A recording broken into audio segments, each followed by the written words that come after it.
we're going to move into our next movie, which is Coda. I tell you guys every week that Katya, like, she be blowing me up. Reggie, you got to watch this movie. Reggie, not always, whatever. Anyway, she's like, you got to watch this movie. You got to watch this movie. And Coda was on the list. And I'm like, Coda, huh? I'm not really familiar with that one. And I got it and I watched it. So what is Coda about? It's really about a 17-year-old girl named Ruby who her parents and her brother are all deaf. And her position in the family is basically the family interpreter. She interprets obviously from people who can speak to the family, and from the family to people who can speak. And so she is just consumed with having to play that role in life. However, she's kind of an outsider in her family because she's the only one who can speak. And she's the outsider in society because she has a deaf family, which is a little bit insular. And so what the story really is about her trying to find her way and trying to find her voice.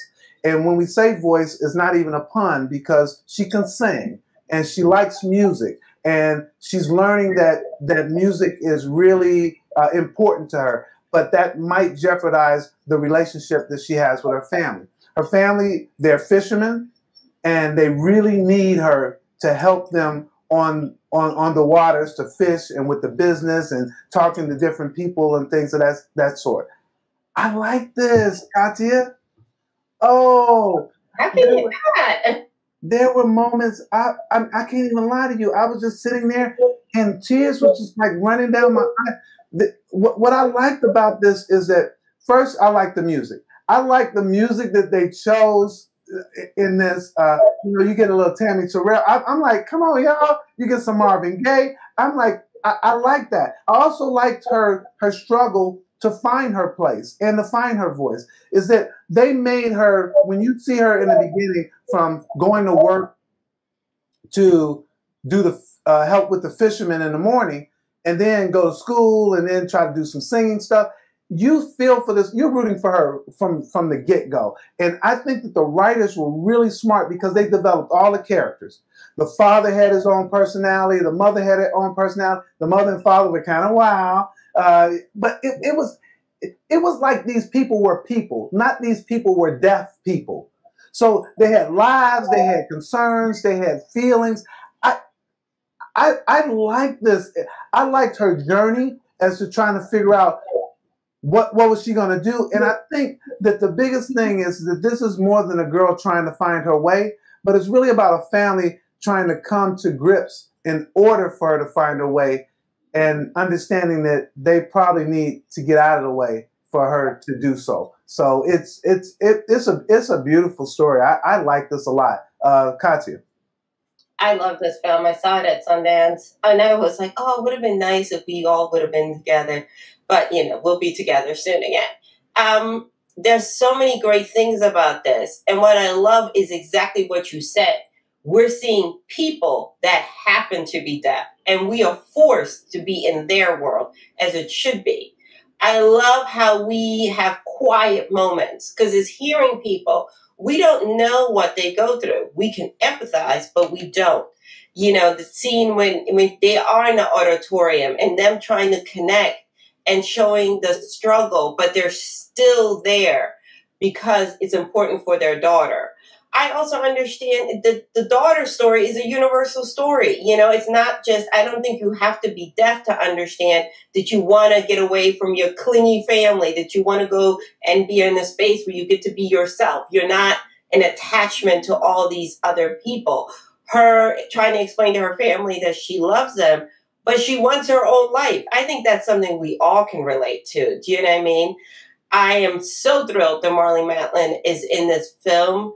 I also love how it forces you, again, when they have sign language, it's sign language, right? And again, we are the outsiders to that very intimate family.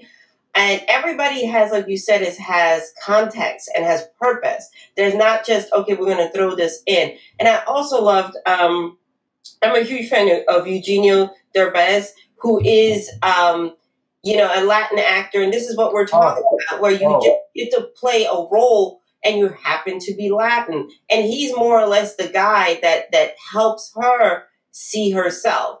And again, the parent, and the other part I think is also important is too often when we see disabled people, we see them as living very vanilla lives. Like, they don't curse, they don't have sex, they don't have fun, they don't get to have a wild period, because we have this idea that disabled people live this sanitized life. The woman in Crib Camp said it best. Like, when she went to the doctor and the doctor was surprised that she had an STD, and like, you're having sex? And she's like, yes, disabled people have sex. You know what I mean? And she went on to say I was so offended that it spurred me into a career to be an intellectual expert, doctor of sex, because I wanted to be a catalyst in a safe space for disabled people. And I think that's important, because we don't get to see disabled people as sexual, loving people. And the other thing too, these parents loved each other. They were crazy about each other. And that's also a positive. KB? Yeah, so I saw this film at Sundance as well, and it still remains my top film of the year.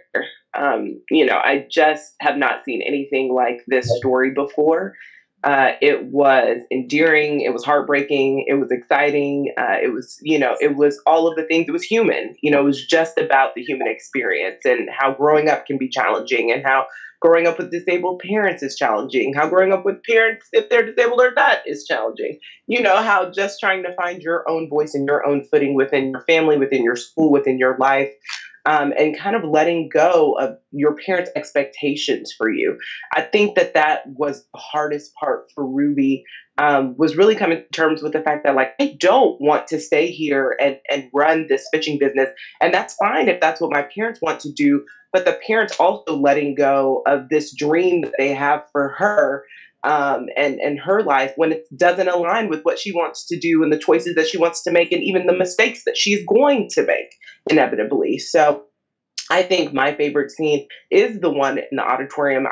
You, as a hearing person, you often take for granted kind of what that means in your own life, and being able to take a step back through that lens and just have a moment where you're starting to, and I completely understand that scene doesn't even completely scratch the surface of what it must be like as a person with a hearing disability or someone who is deaf. But it was beautiful to be able to see everything through their lens, and for them to be able to connect. And so that scene, coupled with, how she connects with her father right after one-on-one, where he asks her to sing for him, I loved it. Like, it is so beautiful. And honestly, if you're not crying, then something is wrong, because it was so beautiful. Like, I'm like, how do you not have any emotion for this? How are you not weeping with this? It's just such a great story. And I really hope that people watch it. And I'm kind of thrilled. I do feel like Apple TV, unfortunately, started literally with the pandemic. I mean, that's truly kind of what happened. They didn't really have like a good footing, so to speak. And so I'm excited about the new content that they have kind of coming out, and maybe hopefully it will propel them. But I think buying Coda at Sundance was the best thing that they could have done for their particular streaming service, because it was my top film of the Sundance Festival. And that was hard to do, because there were some really, really great films at Sundance this year, particularly in the documentary space. But I just, when it comes to scripted, this was definitely my top one, because it was just so fantastic. And I loved everything about it. So there are a couple of things that I want to piggyback on. Firstly, that we get an Academy Award winner like Molly Madden, and she gets a real role. She gets a real role, you guys. She doesn't have to try to speak. She didn't have to. What they do not do in this film is make the deaf people try to speak. Try to say something, which she can do. But they stay so true to the fact that we're in a deaf world, And I really, really liked that. It was great to see her. And this is a little bit different for me than, they do a good job with sound here, but a little bit different than from Sound of Metal. Sound of Metal was like a master class in sound to me. This was not to be technical. This was really to be personal. And I think they accomplished that with Sound of Metal too, but I think it was like just a technical masterpiece of what they did with sound. But here, I think they used it so well in that scene that we're all talking about, where they go to one of her concerts and they can't hear a thing. All they're doing is looking around and saying, "Okay, people are clapping now. That must mean I need to clap." They just do a really good job here. And for you, KB, you talk about from Free Guy, and you said there's a little bit of romance. I'm surprised you didn't say, and there's a little bit of romance. So I'll say it for you. Katya, last word here. I think the other thing it made you aware of, that the hearing people were not at all trying to see what they could do to make this experience more palatable. And it does make me think, what are we doing to include them more in the community? Because it's our job. I love that. It really is. Yes. We're the dominant people, so we have to be like, wait a minute. Couple of us, this is not translating. And why we can't make them hear, we can ask them, what can we do? Do you need to sit closer? Do you want headphones? They can hear vibrations. Do you know what I mean? And there's certain things that can be done. So I did think about that. I was like, wow, these people, it's a small town. Everybody knows each other.